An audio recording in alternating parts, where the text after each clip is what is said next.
Philippe Massol, vous êtes le directeur de la Cité des civilisations du vin de Bordeaux. Oui, bonjour. Bonjour. Est-ce que vous pouvez nous dire les éléments forts du contenu de ce projet? Ce projet il a une grande particularité, c'est pour ça quand on en parle, on parle d'un projet hybride, c'est qu'il y a aussi bien un espace central, un grand parcours permanent, qui va être très immersif, avec beaucoup de décors, beaucoup d'images, donc plutôt un espace très dédié aux nouvelles technologies. Et en contrepartie, un espace qui lui va être un espace plus muséal, qui va accueillir chaque année plusieurs expositions temporaires.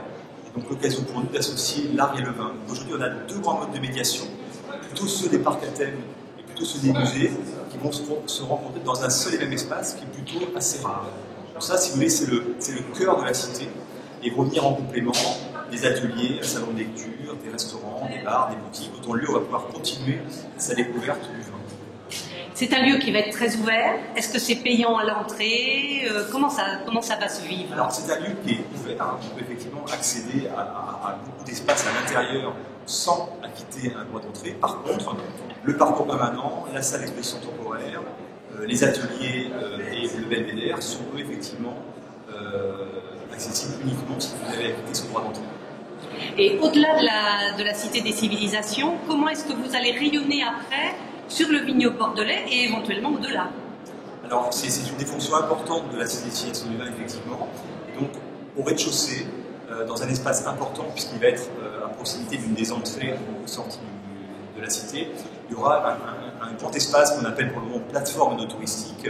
Et cet espace aura pour vocation de renseigner les visiteurs sur les vignobles à proximité, notamment sur le vignoble, ceux de l'Aquitaine, mais également de les renseigner pour aller plus loin à travers la France ou à travers le monde, et également de leur vendre des produits, et là évidemment plutôt des produits pour aller découvrir le vignoble de la Gironde et de l'Aquitaine. Et à l'intérieur, il y aura la ligne maîtrisée. Effectivement, on est ici dans un contenant des civilisations du vin, c'est un petit peu l'idée, et donc montrer que la caractéristique, effectivement, le départ du vin, effectivement, c'est l'homme, c'est la main de l'homme, et c'est dès que l'homme, effectivement, a maîtrisé cette ligne, l'a aidé, en fin de compte, à faire certaines choses que la vigne et le raisin est devenu vin. Ouais. Le nom était bien choisi parce que le auditorium est mécéné par la fondation qui a été créée par nos amis américains. Voilà. Donc en apportant 1 million d'euros, ils ont décidé de mécéner l'auditorium. Donc auditorium qui aura 250 places, qui aura deux vocations. La première, c'est de faire de cette salle, je pense, la première salle dans le monde à être un lieu de diffusion permanente de documentaires et de fiction réalisés à travers le monde sur les thématiques des civilisations du vin. Première chose, et ensuite ce sera l'occasion également pour nous d'être un lieu d'événement, toujours sur cette thématisation du vin, avec, on découvre chaque jour des choses nouvelles, des associations entre le vin, la musique, la littérature, et puis également des choses un peu plus scientifiques, avec une vocation grand public. Éric Le Collen, vous êtes le conseiller artistique et scénographique du projet de la Cité des civilisations du vin à Bordeaux. Pouvez-vous nous dire en quoi consiste ce projet artistique et scénographique? Alors, l'idée du projet, c'est qu'on est parti de la page blanche. Et dans la petite équipe de conception qu'il y avait au départ, on était 4 ou 5, on a dû concevoir à la fois tous les contenus et définir un petit peu l'esprit du lieu. Et c'est dans cette partie-là, je dirais par ma bonne connaissance du monde viticole et plutôt des choses un peu sensibles du monde viticole que j'avais, que j'ai pu apporter à la fois mon expérience dans la définition non pas seulement des contenus, mais de la manière dont ces contenus allaient être présentés, et dans la phase actuelle, d'avoir une lecture artistique de tous les films qui nous sont proposés, qui sont proposés par toutes les entreprises, et puis avoir aussi un avis important sur le projet scénographique des Anglais de Castelnau. Donc c'est un rôle un petit peu assez large, mais qui est plutôt dans l'esprit du projet, de définir l'esprit du projet. Ce projet scénographique, il est multifacette.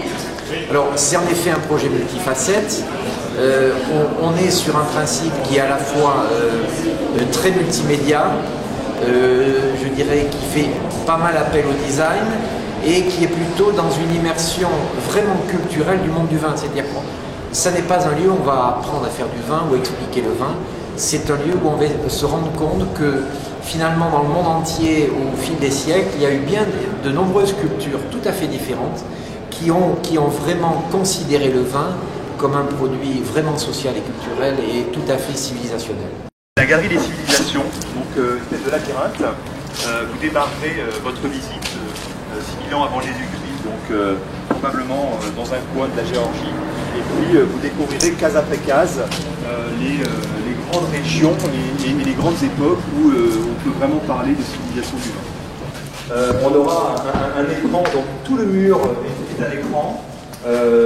Sur les côtés du mur au sol, on aura également un écran. Et donc là, on va amener les visiteurs à la découverte. On va les faire traverser 3 époques. On part à Rome dans l'Antiquité, on arrive à Bordeaux au Moyen-Âge, et on traverse l'Atlantique en s'arrêtant à Madère au XVIIIe siècle.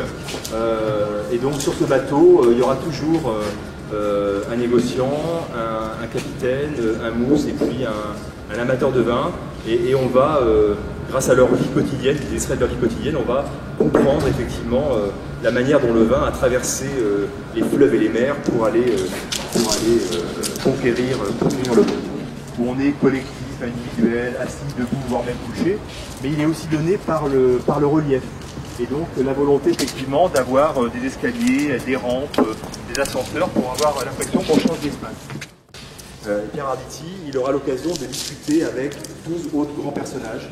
Là, on est avec des acteurs, des personnages qui ont laissé des traces écrites sur le vin, évidemment qui ne se sont jamais rencontrés, mais qui ont vraiment un avis affirmé sur le goût.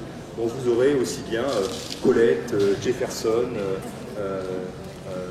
Nicolas II, Winston Churchill qui seront là pour évoquer leur goût.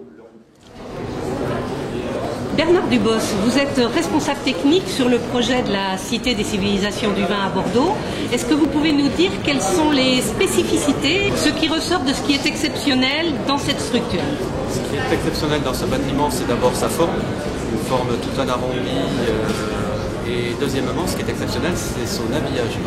Le bâtiment va être entièrement habillé d'une vêture composée de panneaux de verre et de panneaux métalliques. 4500 panneaux qui sont posés sur l'étanchéité et sur les façades et qui vont venir complètement habiller le bâtiment. Donc ça c'est un ouvrage qui a été difficile à mettre au point à cause des formes. Il y aura des vitrages cintrés, des panneaux cintrés et ce qui est exceptionnel également c'est la charpente. Vous avez pu la voir lorsque vous êtes passé au 2e étage. Cette charpente restera apparente et elle donne à la forme les volumes des locaux qui sont dessous et notamment du parcours permanent qui sera le cœur de la visite de la cité.